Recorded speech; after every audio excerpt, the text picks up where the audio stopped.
Ömrün elə yolları var ki, başlanğıcı bir kənddən, davamı isə bütöv bir xalqın yaddaşından keçir. Elə ömürləri var ki, şəxsi talidən çıxıb elmə, təhsilə, gələcək nəsillərə xidmət missiyasına çevrilir.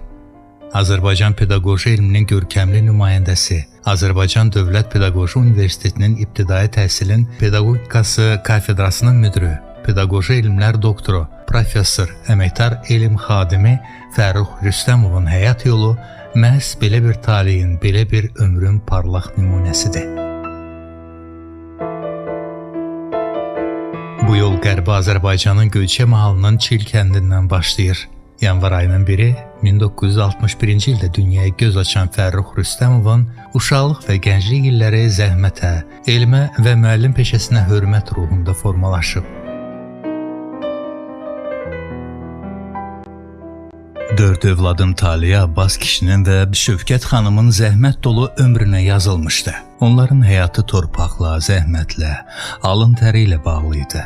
Kənd təsərrüfatı yalnız dolanışıq yolu deyildi, həm də səbrin, dözümün və halal ruzunun məktəbi idi. Amma həyat bəzən insanı ən ağır imtahanlarla sınağa çəkir. Fərrux hələ 7 yaşında ikən atasını, ailənin dayağını, evin dirəyini vaxtsız itirdi. O gündən sonra evin içindəki sükut daha ağır, torpağın zəhməti daha çətin oldu.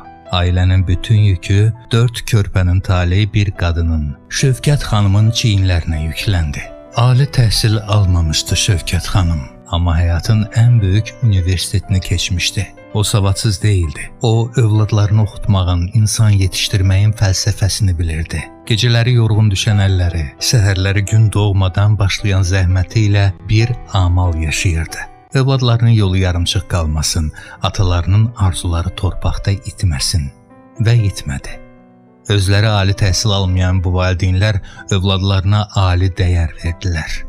Onların zəhmətindən doğan inam, səbr və əzmkarlıq 4 övladın taleyini işıqlandırdı.